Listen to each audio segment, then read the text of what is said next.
Hello guys, Chris here and welcome back to another video. In this one, my friends, I'm going to be testing a GeForce RTX 4070 in Cyberpunk 2077 with Ray Tracing Overdrive. Now this one is the Gainward Ghost version of the card. We are running it with the latest NVIDIA drivers and I'm not manually overclocking it. You can see over in Tech Power-Ups, GPU-Z, almost all of the GPU specs because the latest version of GPU-Z still doesn't support the 4070.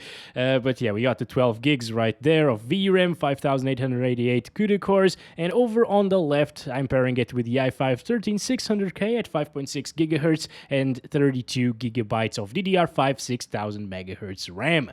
Let's get into it, shall we? Alright, first up, let's try it out at 4K resolution, and I'm using the high settings, just the default high settings without FSR or DLSS, and well, I've already tested these settings in the Sunday video. I know what to expect, around 40 frames per second. And the reason I'm starting this at 4K is because I just want to turn this on, okay? We need to see it. Ray Tracing Overdrive. How good does it look? I don't know. Let's do native resolution first. All I know is that it's extremely intensive. We got the path tracing technology right here. Let's apply that. And a 4090 actually was running the game at like 16 frames per second from what I saw in an article online. So I'm not expecting much, but let's see how it looks. Oh my god. Okay, so that is gorgeous. All right. Now, it's about half as fast as that 4090 that I was telling you about. Maybe even slower than that. But that's to be expected, guys, because this is just next-gen technology. It's insane. It's super intensive. It's looking absolutely breathtaking, actually. Of course, it's completely unplayable, but if you want to take some screenshots and stuff, it should be possible still to drive around like this. But again, I just wanted to take a look at it because I was really curious to see how good this game looks with path tracing. Oh my god, I can't do this. I can't do anything. Alright. So that's worst case scenario, at least. Worse than this would be like 8K? Alright, you know what? Why not? Since we're here already with Ray Tracing Overdrive enabled, I'm just gonna try it out a little bit at 8K. Again, using that Ray Tracing Overdrive without DLSS and without the motion blur. And, if it doesn't crash, I will actually be impressed. What? No way. What? How is it getting more FPS? Maybe some things are not really rendering properly, I guess. But yeah, I can say that the reflections are a lot lower resolution than they were at 4K. Maybe it didn't quite disable the DLSS. Because that sometimes happens, actually, in this game. I gotta go back to the menu and turn it off. Or turn it on and off. Okay. That was what was happening. Alright. Okay, now it crashed. That's exactly what I was expecting. Alright, I managed to get back into the game. We're playing at 4K again using high settings. Gonna disable the FSR over here as well as motion blur, and that's gonna be it. We're gonna play it like this for a little bit.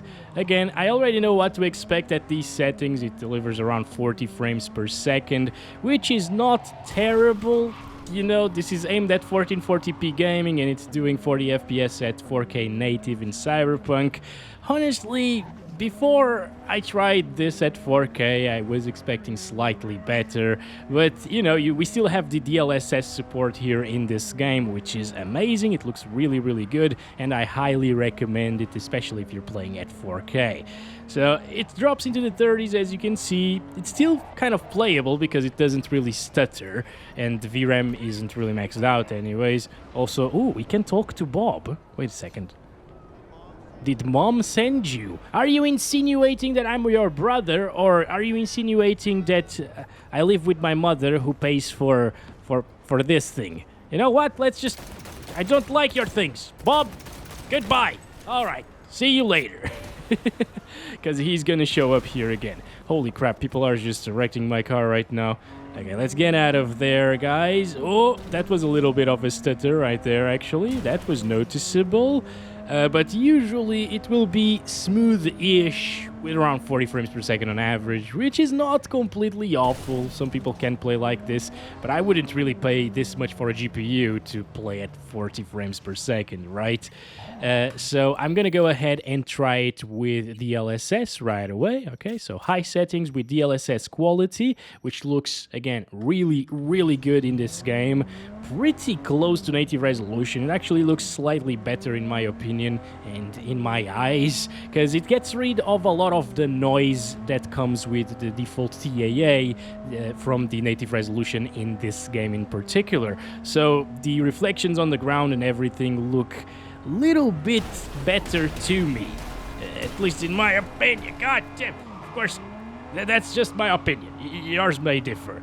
But I like it this way, and I would totally play with DLSS instead of native resolution.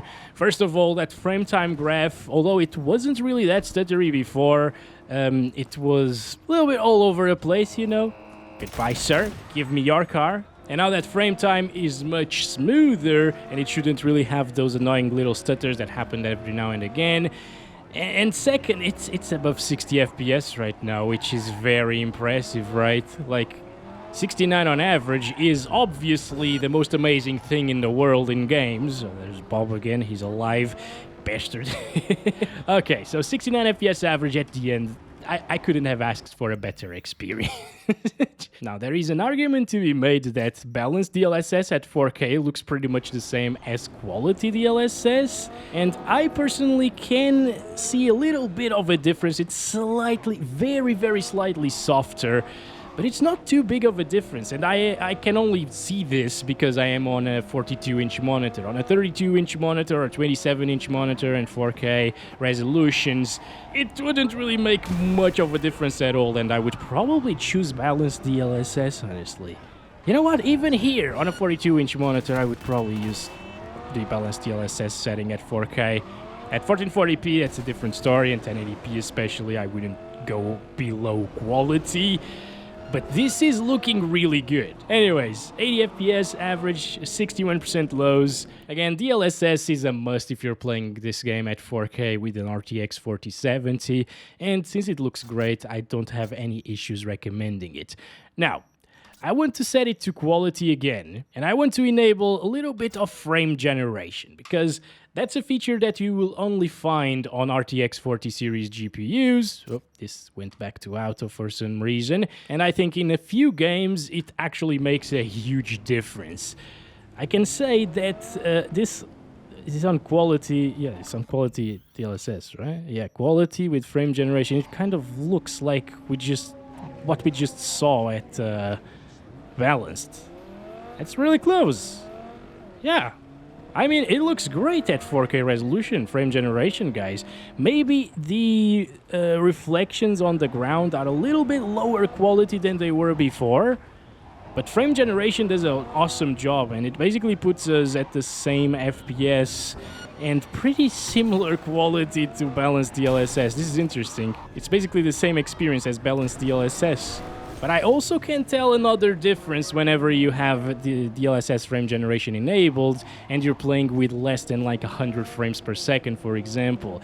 The input lag is noticeably higher than it was on balanced DLSS with the same FPS.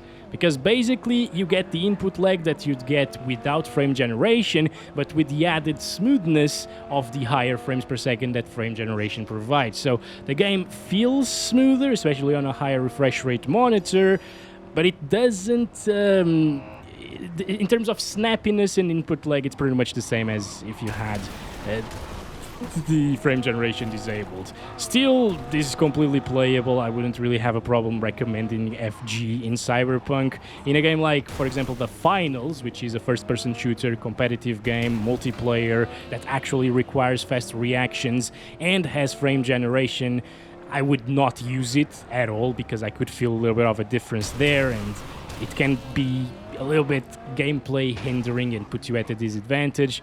But, you know, it's Cyberpunk single player. It doesn't really bother me at all, you know. I would be totally fine with this experience. What about, like, balanced with frame generation? Okay, so that's a little bit snappier. It's still not enough to put us at 100 frames per second, though. That's interesting. Because, for example, with the RTX 4090, I think frame generation makes a bigger difference than it does with the RTX 4070. I'm really curious to see what frame generation will do with stuff like the RTX 4060 and RTX 4050 in the future. Because it might not do a big difference, like at all, you know? Now, I can say that it still looks very good. Again, it's slightly softer at the distance now, but it still looks very, very good. If somebody told me that this was just TAA, maybe with a little bit of FXAA as well, and native res, I would probably believe them.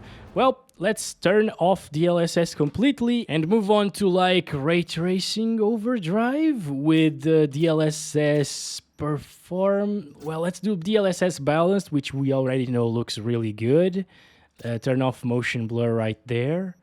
All right, so this is the big guns basically of graphics. Oh boy. Oh boy. So if you remember at native resolution we were getting what, like 6 FPS? Now we get like 10 more basically, but damn, is this ultra intensive basically. It totally transforms the lighting in the game as well. It's really interesting, guys. It looks super different in some areas, especially like right here.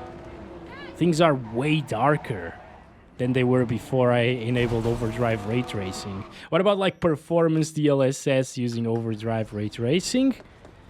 It gets us like 5 more FPS or so, maybe like 8 more FPS at times. But at this point, I think the reflections on the ground suffer quite a bit. You know, the quality, I can see a lot of noise. It's not really noise, but they're not that detailed. The reflections on the ground are not that detailed. Anyways, let's see it over here in the car. Oh, damn. Look at that sign over there. That is ultra detailed. That is absolutely super, super detailed. I like that. Anyways, it is not playable. It doesn't get enough FPS to be an enjoyable experience, so let's move on. I'm gonna try it now with, like, Ray Tracing Ultra, okay? And balance DLSS again, and this is it. This is the previously maxed preset in this game. I guess, like, the lighting is the most different thing whenever you enable the Ray Tracing Overdrive. Let's just take a ride over here for a second. Yeah, the lighting makes a huge difference. Still, it looks amazing like this. It did look amazing already on high, and I would definitely play on high with the 4070, guys, at 4K. But yeah, we still have that little bit of softness around the road for some reason. The light reflections on the road right there, for example. I don't know, maybe it's intentional for it to look like this, but I don't know. I mean, if I disable it... Oh boy. Oh boy. I think at this point we're just running out of VRAM, guys. Yeah, okay, it's not DLSS causing that weird soft look on the reflections, but it was only loading things. Now it's a little bit better. This is Ray Tracing Ultra preset at native resolution. Now, yeah, okay. Now that we are actually driving at a high speed, I can say that the road is a lot more detailed without DLSS and with ray tracing than it was with DLSS and ray tracing. Again, these are very minor things that I'm noticing because I have a huge monitor. On a smaller monitor, it might look very good still with DLSS and ray tracing at the same time. Anyways, let's try overdrive again without the DLSS, without motion blur as well, but now at 1440p. Here we go, 2560 by 1440, everything's still the same. By the way, I'm not sure if I showed you guys this, but we're using high crowd density. That's more of a CPU-bound setting anyways. And at native resolution using overdrive RT, we are getting 20. Even less than 20, but look at that lighting, man, here in the tunnels, and it's just insane. Oh yeah, I totally forgot to visit Jack, by the way. Look at that. Look at the lighting, man. It's really pretty using overdrive. Holy crap. Anyways, hello Jack, how you going, buddy? Everything all right? No? I know it's not. You're graffiti now. Like, I wish Jack was alive in this game, actually, but now he's just a memory. But what about with DLSS on quality? Here we go. Ooh, I totally forgot to use frame generation for overdrive at 4K res, right? Yeah, I should have tested that. Anyways, with quality DLSS at 1440p with ray tracing overdrive, it is a little bit better. Compared to what we saw previously, I would go as far as saying that this is actually playable. But I know it is not playable because it is dropping from 30 frames per second. It's just that whenever you play at 15 frames per second, you go back to 30 and 25 even, and it feels great. I wouldn't really go lower than quality here at 1440p with ray tracing, because those reflections will start looking pretty bad. So let's try it with frame generation, quality DLSS, ray tracing overdrive. All right then. Huh. You know what? This is not bad. This is, although again there is that input lag disadvantage that doesn't really bother me whatsoever in a single player title. This feels a heck of a lot better than everything that we saw previously with the ray tracing overdrive stuff. Yep, I would totally enable frame generation if you want to play at 1440p, guys, with this technology enabled, of course. Now let me just set it back to 4K so we can test it with the frame generation as well and balance DLSS. Alright, here we go. Ooh. Right, so it gives us 30 FPS. Oh my god, what is happening? What is this? Holy crap! I have never, ever seen something like this before. Is it still applying or something? No! Whoa! It is bugging out like crazy, dude. Let me turn this off. Well, I guess it's because with frame generation disabled, we'd be getting less than 20 frames, and then with it enabled, it just can't really... I don't know, it just doesn't make sense to me whatsoever. Huh. Wait a second. Maybe it was a one-off?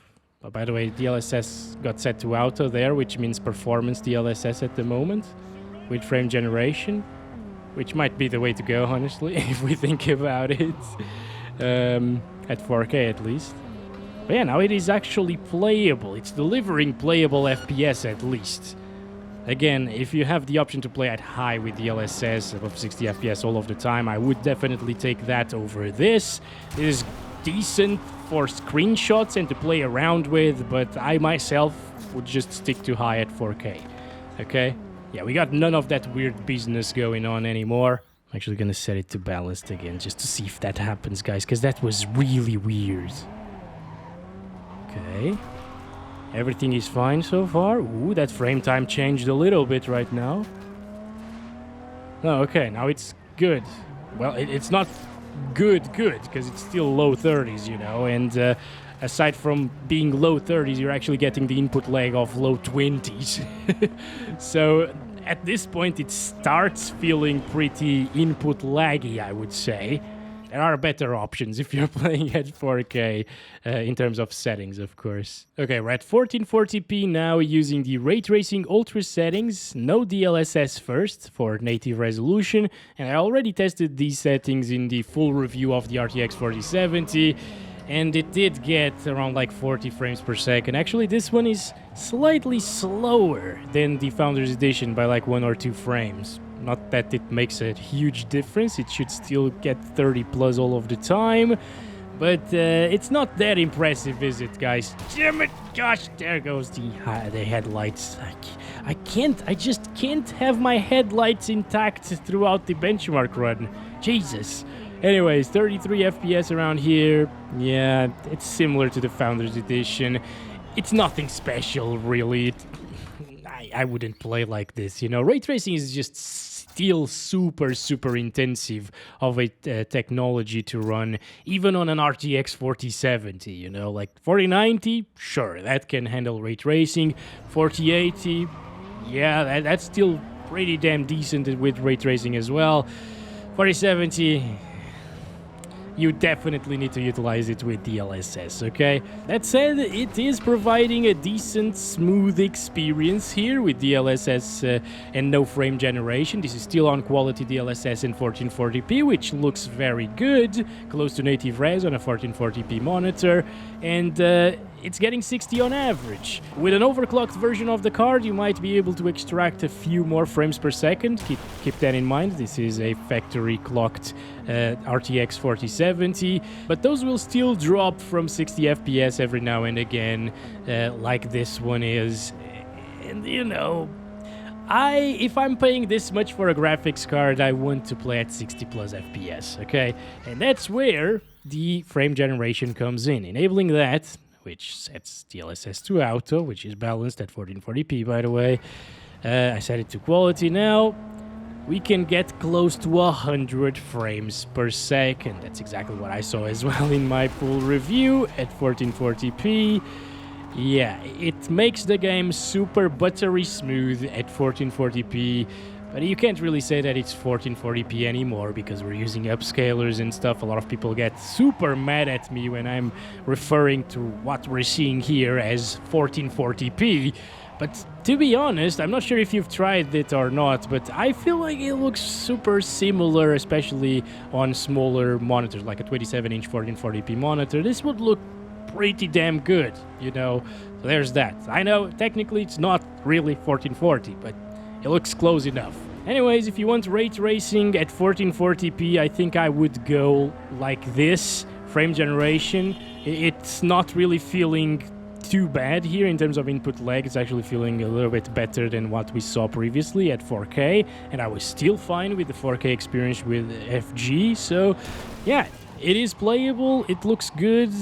Maybe the reflections aren't really as good with FG enabled, but you know, again, it could be because I am running 1440p on a 42-inch monitor. Now, what if you don't care about ray tracing whatsoever? Let's try it with the Ultra settings preset with no DLSS frame generation. Please, no FSR as well, because it turns it on automatically on Ultra for some reason. Motion blur, turn that off as well. There we go. This is Ultra settings with zero ray tracing now. And I feel like this is gonna be decent, right? Yeah, okay, 60s and 70s, that's not bad whatsoever. I mean, maybe I was expecting a little bit more, honestly, because RT is such an intensive tech, and this is still super intensive even without RT, right? Yeah, it is dropping from 60. Interesting, I thought it was gonna stay above 60 all of the time. Wow, 54 there. Yeah, this is far from what I expected at native 1440p, so it can't, the 4070 can't do native 1440p at ultra settings without RT at 60 plus. What? It is what it is, my friends. I'm here to tell you the truth, and it does drop. Okay, so let's try it out with quality DLSS. I guess if you guys, first of all, let me tell you, this looks basically the same, if not a little bit better than at native resolution, so definitely use DLSS, okay? And second of all, it pushed our FPS up to like 90, 80s. Yeah, that's way better. Okay, so whatever you do, if you're playing at 4K or 1440, you need to enable DLSS. Yeah, so if you don't like ray tracing whatsoever, maybe you also don't like DLSS whatsoever, in that case, just get a GTX 1080 Ti, I guess. Let's try it with frame generation at 1440p with quality. Oh my... What? This is so weird, dude. Like, it was pretty underwhelming at native. Then with DLSS quality, it was what I was expecting. And then with frame generation, it is way better than what I was expecting. Like, this is now a high refresh rate experience at 1440p ultra settings without ray tracing. And it still manages to look really good. With frame generation and quality DLSS at 1440p, yeah, it does look a little bit softer than native resolution, I'll tell you that, but I mean, that buttery smooth experience is insane. It is a huge selling point for these GPUs, guys, for the 40 series. It also consumes a lot more VRAM whenever you have frame generation enabled, by the way, which I haven't really been keeping an eye on, honestly, but we haven't really seen any major stuttering issues or anything like that, so I guess 12 gigabytes is okay for Cyberpunk. Finally, let's play at 1080p resolution with the Ray Tracing Overdrive. Yeah, let's do that. No DLSS, please. Thank you very much. No motion blur either. Thank you very much. And... oh my freaking god, it's still not enough for 30. How crazy is that, dude? That is just insane to me, how intensive Overdrive is. It can't handle it. With DLSS, it probably can handle it, alright? These kind of FPS are what I remember getting on like the RTX 2060. I think at like 1080p ultra settings maybe? Or maybe with ray tracing as well. Maybe 3060 with ray tracing ultra settings and DLSS. I think so. Something like that. I tested a bunch of GPUs already in this game, obviously. I can't really remember or pinpoint what exact GPU did kind of deliver the same experience with ray tracing ultra settings and DLSS. But there was something that could also deliver somewhat like this experience, and it was much cheaper than this GPU. Let's do ray tracing ultra. No, let's go back to Overdrive, set it to quality, set the frame generation. God damn it, dude. Ugh, so many times it just switches to auto there. It's really annoying. So this is Ray Tracing Overdrive with the 1080p resolution, DLSS quality, and frame generation, and now it starts looking too soft. I don't really recommend this. I know I am using a 42-inch monitor for this, but I think even on like a 22-inch monitor at 1080p, it wouldn't do a good job visually. It is impressive, but it's nothing that I would actually use, you know? So let's turn this off. Try it with RT Ultra, no frame generation and no DLSS next. Oh, wait a second. Okay, so RT Ultra gives us pretty much similar FPS to what we saw at 1440p apparently, with ray tracing and DLSS. And I just noticed that we have DLAA over here. So what DLAA does is it applies the sharpening and upscaling that DLSS applies, but without rendering at a lower resolution. It actually renders at your native resolution and applies all of that sharpening and upscaling on top of that. And it makes it look better than native res. That's for sure. It does look better than the native DAA that they use in this game. Alright. And it's getting 50 frames per second. It's not terrible, but it's still nothing that I would use with a 4070. So let's try it with the DLSS quality. Ray Tracing Ultra, DLSS quality, 1080p can provide us finally with those sweet 60 plus. Yeah, I thought it was gonna do a bit better at 1080p as well. But again, you never know with ray tracing, it's just too intensive. Also, look at that. Looking great, the reflections there, wow. Those are actually very impressive. Anyway, this is a way better image than what I saw previously with Overdrive ray tracing. DLSS still looks decent, you know, if you don't use frame generation at 1080p. And it's always above 60 FPS. But it's 1080p. I'm not sure if a lot of people are buying 40 series for 1080p gaming. I've seen a few with a 4070 Ti and even 4080 at 1080p, but vast majority should get 1440p or 4K. And lastly, I want to check it out using the ultra quality settings and disable FSR and disable motion blur. This is native ultra at 1080p. It looks great like this. It gets 100 frames per second. See how intensive ray tracing is? It was getting like less than 60 at native res, and now we just disabled RT. What the hell is happening here? I didn't do it! It wasn't me! What the hell? Why are you shooting at me? I'm just gonna enable some DLAA, because that does make a little bit of a difference. It makes things sharper, maybe slightly more detailed. I've actually made a little comparison in one of my videos in the past, testing DLSS on and off. Also, DLAA kills your FPS like crazy. We were getting near 100, now we're at 75 average. What the hell, dude? But as I was saying, I did a little comparison on a static image between DLSS quality and native 1080p, and the DLSS quality image had slightly more detail. I just want to stop right here and see. 78 FPS is what we're getting. Stop there. Disable DLAA for native res. What the... Are you crazy? 120? Enable DLAA, you get 70s. What? How? Don't use DLAA. Lastly, I guess we could test like high at 1440p native for those of you who really want the native resolution, you know. And it's getting well above 60 FPS at all times. So that's the last setting that we're testing here today. I feel like this is still going to be relevant for some people out there. Definitely buttery smooth. All right. Okay, now that's been it. Thank you very much for watching this video. Hope you enjoyed it. I know it's another huge video after the Minecraft one, but I promise the next one is going to be a little bit smaller. Okay. As always, love you all. Bye-bye.